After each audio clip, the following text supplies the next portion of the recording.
ધોરણ 2 વિષય ગણિત પ્રકરણ 7 રાણીની ભેટ।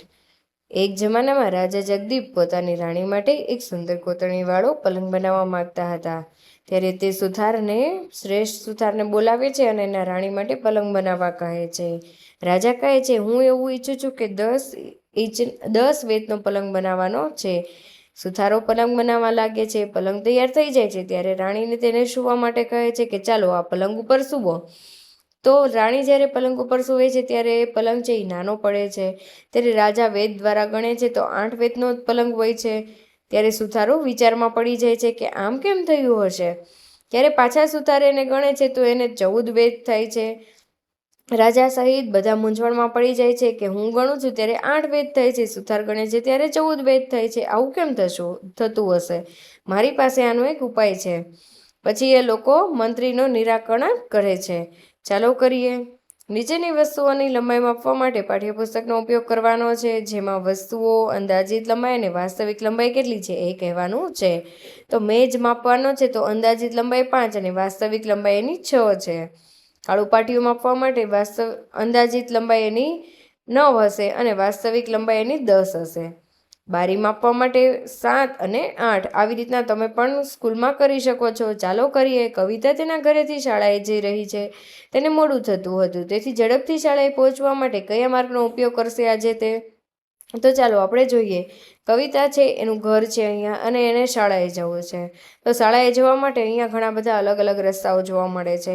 તો આજે કવિતાને ઘરેથી શાળાએ જવા માટે આ રસ્તાનો ઉપયોગ કરે છે, જેનાથી તે ઝડપથી શાળાએ પહોંચી શકે છે। ક થી ખ સુધીમાં પહોંચવા માટે સૌથી લાંબો રસ્તો પસંદ કરવાનો છે। તો ચાલો જોઈએ સૌથી લાંબો રસ્તો કયો છે। તો અહીંયા તો 1, 2, 3, 4, 5, અહીંયા 5 અને 5 જ અહીંયા પહોંચી જાય છે। પરંતુ અહીંયા 1, 2, 3, 4, 5 અને 6 ખાનામાંથી પસાર થઈને પહોંચવું પડે છે। અને અહીં 1, 2, 3, 4, 5, 6 અને 7 ખાનામાંથી પસાર થઈને અહીંયા જવું પડે છે। તો આ સૌથી લાંબો રસ્તો છે। ક થી ખ સુધી પહોંચવા માટેનો રસ્તો સૌથી લાંબો દેખાય છે આપણને। કેટલાક ખોખા, અહીંયા આપણને કેટલાક ખોખાની ગોઠવણ આપેલી છે। અહીંયા ઘણા બધા પ્રાણીઓ હોય છે, હાથી, ઊંટ, જીરાફ, વાંદરો। તો હું આ ખોખાને એકબીજા પર ગોઠવવાની મારા રમકડાની ઊંચાઈ શોધું છું। અહીંયા આપણને ખોખાની પટ્ટી આપેલી છે, એકની ઉપર એક ખોખા દર્શાવેલા છે। જુઓ કેટલા ખોખા દર્શાવેલા છે, 1, 2, 3, 4, 5, 6, 7, 8, 9 અને 10 ખોખા છે। તે લોકો તેના રમકડાની ઊંચાઈ કેટલી છે તે ગણે છે। તો ચાલો જોઈએ। ખાલી જગ્યાઓ ભરો। જીરાફ છે એ કેટલા ખોખા ઊંચું છે? તો ચાલો જોઈએ। જીરાફ છે 1, 2, 3, 4, 5, 6, 7, 8 અને 9 ખોખા ઊંચું છે। હવે ખાલી જગ્યાએ 7 ખોખા ઊંચું છે। તો ચાલો ગણીએ 7 ખોખા કોણ ઊંચું છે? 1, 2, 3, 4, 5, 6 અને 7 ખોખા એ ઊંટભાઈ ઊંચા છે। વાંદરો કેટલા ખોખા ઊંચું છે? 1 અને 2 ખોખા એ વાંદરો ઊંચું છે। ખાલી જગ્યાએ 5 ખોખા ઊંચું છે। તો 5 ખોખા કોણ ઊંચું છે? ચાલો જોઈએ। 1, 2, 3, 4, 5 અને 6। અહીંયા આપણને કીધું છે કે 5 ખોખા। હાથીભાઈ તો 6 ખોખા છે નહીં, પરંતુ હાથીભાઈએ એક ખોખું એની ઉપર ચડેલા દેખાય છે, એટલે આપણે 5 ખોખાની જ ગણતરી થશે। 1, 2, 3 અને 4, 5। હાથીભાઈ અવડા જશે, અહીંથી એક ખોખું કાઢી લઈએ તો 5 ખોખા જ ઊંચું થશે। ચાલો કરીએ। અહીંયા તમારે તમારો હાથની છાપ પાડવાની છે અને હાથનું અનુરેખણ ટ્રેસ કરવાની છે અને રેખાઓની સંખ્યા ગણવાની છે। મારે અહીંયા 7 થાય છે, તમારે કેટલી થાય છે તે કહેજો। કોળાનો ચોતરું। અહીં આપણે ચિત્ર તરફ જોવાનું છે અને તુલના કરવાની કહ્યું છે કે શાકભાજી અન્ય શાકભાજી કરતાં હલકા છે કે ભારે તે પણ જોવાનું છે। તો અહીંયા આપણને કહ્યું છે કે હું કહું છું કે હું સૌથી વધુ ખાલી જગ્યા છું। ત્યાં મરચાભાઈ છે એ કેવા છે? સૌથી હળવા છે। હું ગાજર કરતાં ભારે છું। દૂધી શું કહે છે? હું તો ગાજર કરતાં ભારે છું। હું દૂધી કરતાં ભારે છું। હવે આ કોળું શું કહે છે? હું તો દૂધી કરતાં પણ ભારે છું। હું કોબીજ કરતાં પણ હલકો છું। ફ્લાવર, અહીંયા જે મરચું છે કેપ્સિકમ, એ શું કહે છે? હું તો કોબીજ કરતાં પણ હલકો છું। હું કોળા કરતાં ખાલી જગ્યા છું। એવું કોણ કહે છે? તરબૂચભાઈ છે એ કહે છે કે હું તો કોળા કરતાં પણ ભારે છું। તમને શું ભારે લાગે છે, કોળું કે તરબૂચ? તો મને તો તરબૂચ ભારે લાગે છે। ખાલી જગ્યા પૂરો. સક્કરટેટી ગાજર કરતાં ભારે હોય છે. સક્કરટેટી છે એ કેવી હોય છે? ગાજર કરતાં ભારે હોય છે. મરચું ખાલી જગ્યા કરતાં હળવું છે. તો મરચું કોના કરતાં હળવું છે? ગાજર કરતાં પણ હળવું છે. મૂળા કરતાં તરબૂચ ભારે હોય છે. મૂળો હળવો હોય છે, જ્યારે તરબૂચ છે એ ભારે હોય છે. બટાકા કરતાં મરચું હલકું હોય છે. બટાકા કરતાં મરચા ભાઈ છે કેવા હોય છે? હલકા હોય છે. તરબૂચ છે એ અહીંયા બધાના શાકભાજી કરતાં ભારે છે અને મરચું છે એ બધા કરતાં હલકું છે. ચાલો કરીએ. તમારી આસપાસમાંથી થોડી વસ્તુ એકઠી કરો. તેમાંથી સૌથી હળવી અને ભારે વસ્તુઓનું વર્ગીકરણ કરવાનું છે. બધી જ વસ્તુઓને તેમના વજનમાં વધતા ક્રમમાં ગોઠવાના છે અને હલકું કયું છે અને ભારે કયું છે તે કહેવાનું છે. તમારા પોતાના ત્રાજવું બનાવવાનું છે. તો ચાલો જોઈએ. ચિત્રમાં દર્શાવ્યા પ્રમાણે તમે 2 પ્યાલા લઈ શકો છો. તેને દોરી વડે બાંધી લો.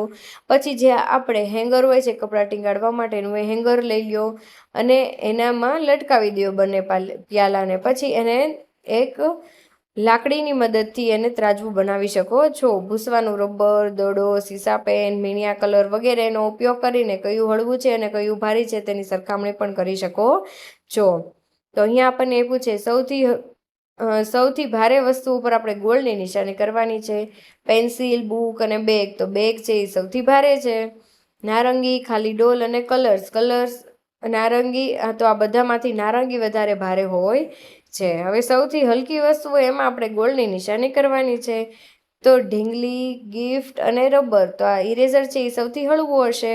દડો, બોક્સ અને ફુગ્ગો છે એ સૌથી હળવો હોય છે. ચાલો વિચારીએ. શાકભાજી અને ફળવાળું બેમાંથી જે પલ્લું નીચે જાય છે તેમાં સાચાની નિશાની કરવાની છે અને હલકામાં હ કરવાનો છે અને ભારેમાં ભા કરવાનો છે. તો ચાલો કરીએ. અહીંયા આપણને કોળું અને બટેકું આપેલું છે. તો કોળું છે એ ભારે છે, એમાં સાચાની નિશાની કરવાની છે અને બટેકું છે એ હળવું છે. તો હવે જોઈએ કે અહીંયા મોસંબી અને તરબૂચ આપેલું છે. તો મોસંબી છે એ હળવી છે અને તરબૂચ છે એ ભારે છે, એટલે આપણે એમાં સાચાની નિશાની કરશું. નાળિયેર છે એ ભારે છે અને કેરી છે એ હળવી છે, એટલે નાળિયેરમાં સાચાની નિશાની કરશું. સફરજન અને ભીંડો છે એમાંથી સફરજન ભારે છે અને ભીંડો છે એ હળવો છે, અહીંયા સાચાની નિશાની કરશું. ચાલો કરીએ. સરખા કદની 2 કાગળની થેલીઓ લો. એક રેતીની ભરો અને બીજામાં સૂકા પાંદડા લો. તો કઈ થેલી ભારે છે અને કઈ થેલી હળવી છે એ ચર્ચા કરવાની છે. તેમાંથી કઈ થેલી ભારે છે આપણને લાગે છે? તો જે રેતીની ભરેલી છે તે ભારે હશે અને પાંદડાની ભરેલી છે એ હલકી હશે. નીચેના ચિત્ર જુઓ અને ચર્ચા કરો કે કેવા પ્રકારના ત્રાજવાનો ઉપયોગ કરી શકાય છે. તો તમે જોયેલા ત્રાજવાના પ્રકાર પર સાચાની નિશાની કરો. તો અહીંયા ઘણા બાળકોએ આ સિલિન્ડરને ઉચકાવવા માટે જે ત્રાજવાનો ઉપયોગ થાય છે આપણે જોયેલો નથી. પછી આપણે ઘણી કરિયાણાની દુકાનમાં કરિયાણું લેવા જઈએ છીએ ત્યારે આપણે આ ત્રાજવા જોયેલા હોય છે. પછી મીઠાઈની દુકાનમાં જ્યારે આપણે મીઠાઈ લેવા જઈએ છીએ ત્યારે આ ત્રાજવાનો ઉપયોગ થાય છે. ઘણા શાકભાજીવાળા આપણે જોઈએ છીએ ત્યારે શાકભાજી લેવા આવે છે ત્યારે આ ત્રાજવાનો ઉપયોગ કરે છે. તો આ 3 ત્રાજવા આપણે જોયેલા છે. હવે બગીચામાં ફળો. આપણને અહીં આપેલા છે બગીચામાં ફળો, તરબૂચ અને કેરીઓ. તરબૂચ અને કેરી ચીચવા ઉપર રમવા માંગે છે. આપણે ઘણા બાળકો છે બગીચામાં જઈએ છીએ ત્યારે ચીચવા ઉપર બેસીને રમીએ છીએ ઉચક નીચકમાં. તરબૂચ એક તરફ બેસે છે અને બીજી તરફ છે પરંતુ તેના કારણે ચીચવો એક બાજુ નમી જાય છે. બીજી તરફ શું છે? કેરી છે. એના કારણે તરબૂચ છે એ એક તરફ નમી જાય છે અને તેના મિત્ર કેરીએ બીજી કેરીઓને બીજી બાજુ બેસવા માટે બોલાવી લીધી છે.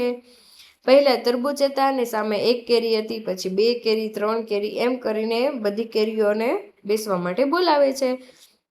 તો આપેલું છે તરબૂચને કેટલી કેરીઓ વડે સંતુલન કરી શકાય છે? ઉપરાંત આપેલા ચિત્ર પરથી શોધો. તો આ 1 તરબૂચ છે અને અહીંયા કેટલી કેરીઓ છે તો જોઈએ આપણે. 1, 2, 3, 4, 5 અને 6 કેરીઓ છે. કેટલી કેરીઓ છે? અહીં 6 કેરીઓ છે. તો તરબૂચને કેટલી કેરીઓ વડે સંતુલન કરી શકાય છે? 6 કેરીઓ વડે સંતુલન કરી શકાય છે. હવે 1 નાળિયેરનું વજન છે એ 2 કેરી બરાબર આપેલું છે. આપણને શું કીધું છે કે 1 નાળિયેરનું વજન છે એ 2 કેરી બરાબર છે. તો આપણી પાસે 6 કેરી છે. તો કેટલા નાળિયેર બરાબર થશે? તો 1, 2, અહીંયા 1, 2 બરાબર 1 થશે. પાછા 2 બરાબર 1 થશે, પાછા 2 બરાબર 1 થશે, એટલે 1 2 3 4 અને 5 6, અને અહીંયા આવશે 3 નાળિયેર, એટલે 3 નાળિયેર બરાબર કેરીનું વજન થશે. તમારા પરિવારમાં કેટલા સભ્યો છે એના નામ, મિત્રોનું વજન કહેવાનું છે. લગભગ તમારા જેટલું હોય તેવા મિત્રનું અથવા તો ભાઈનું નામ, તમારા કરતાં વધારે હોય એનું નામ, અને તમારા કરતાં ઓછું હોય એનું નામ આપવાનું છે. અહીંયા તમારું વજન અત્યારે હાલનું કેટલું છે એ દર્શાવવાનું છે. ચાલો આપણે લીંબુ પાણી બનાવીએ. રઘુ અને તેના મિત્રો રઘુની દાદી માટે લીંબુ પાણી બનાવવાનું કહે છે. તેમને 1 પ્યાલો લીંબુ પાણી બનાવવા માટે નીચેની વસ્તુની જરૂર પડશે. તો ચાલો જોઈએ કઈ સામગ્રી જોઈએ છીએ. પાણી 1 પ્યાલો, ખાંડ 1 ચમચી, લીંબુનો રસ 2 ચમચી અને 1 ચપટી મીઠું. આટલું ઉમેરવાથી લીંબુ પાણી તૈયાર થઈ જાય છે. તો ચાલો હવે રઘુ પોતાના માટે અને પોતાના 2 મિત્રો માટે પણ લીંબુ પાણી બનાવવા માંગે છે. તો રઘુએ 3 પ્યાલા લીંબુ પાણી બનાવવા પડશે. તો 3 પ્યાલા લીંબુ પાણી બનાવવા માટે હવે કેટલી સામગ્રીનો ઉપયોગ કરવો પડશે મને કહેજો. ચલો, પાણી કેટલા ગ્લાસ જોશે? 3 ગ્લાસ. પછી લીંબુનો રસ 2 હતા, 2 ચમચી હતા, હવે 3 માટે જોઈએ છે તો 2 તેરી 6 ચમચી જોશે. હવે ખાંડ કેટલું જોશે? 1 ચમચી નાખતા તેના બદલે હવે 3 પ્યાલામાં 3 ચમચી ઉમેરવાની છે. મીઠું પણ 3 ચપટી ઉમેરવાનું છે. તો લીંબુ પાણી તૈયાર છે. હવે તમારા ઘરે બનતા કેટલાક પાણીના નામ આપો. તમારું મનપસંદ પીણું બનાવવા માટે ઉપયોગમાં લેવાતી વસ્તુઓને નીચે મુજબ લખો. તમારા મનપસંદ પીણાનું નામ આપો. ચલો, દૂધ, કોલ્ડ્રિંક. આપણે ઘણીવાર દૂધ કોલ્ડ્રિંક પીએ છીએ, તો તે કેમ બનાવવાનું છે આપણે જોઈએ. કઈ વસ્તુ કેટલા જથ્થામાં જોશે? તો દૂધ છે 1 પ્યાલો, ખાંડ 1 ચમચી, ગુલાબનું ફ્લેવર નાખવા માટે આપણે 1 ચમચીનો ઉપયોગ કરવો પડશે. જ્યારે દૂધ કોલ્ડ્રિંક તૈયાર થઈ જશે. હવે રઘુની બાટલીમાં 4 પ્યાલા પાણી ભરવામાં આવે છે. તમારી બાટલીમાં કેટલા પ્યાલા પાણી ભરી શકાય છે કહો ચલો મને. તો આપણે 1 બોટલમાં 2 પ્યાલા પાણી ઉમેરી શકીએ છીએ. તમારા મિત્રની બોટલમાં, તો મારા મિત્રની બોટલમાં પણ 1 બોટલમાં 2 પ્યાલા પાણી ઉમેરી શકીએ છીએ. શું તમારા મિત્રની બોટલમાં સમાન, વધુ કે ઓછા પ્રમાણમાં પાણી ભરાય છે? તો સમાન પ્યાલા પાણી સમાઈ શકે છે. આવા મિત્રોનું નામ આપો કે જેની બોટલમાં તમારી બાટલી કરતાં જેમ કે જેટલું જ પાણી સમાઈ શકે છે. તેવું કોણ છે તમારો મિત્ર? તો કે કર્મ. તમારા કરતાં ઓછું પાણી સમાય તેવો મિત્ર? તો કે વંશ. તમારા કરતાં વધારે પાણી સમાય તેવો મિત્ર? તો કે શિવ. તો આવી જ રીતના તમે પણ તમારા મિત્રના નામ લખી શકો છો. જો વિદ્યાર્થી મિત્રો તમને મારો વિડીયો પસંદ આવ્યો હોય તો મારી ચેનલને લાઇક, શેર અને સબસ્ક્રાઈબ કરજો. થેન્ક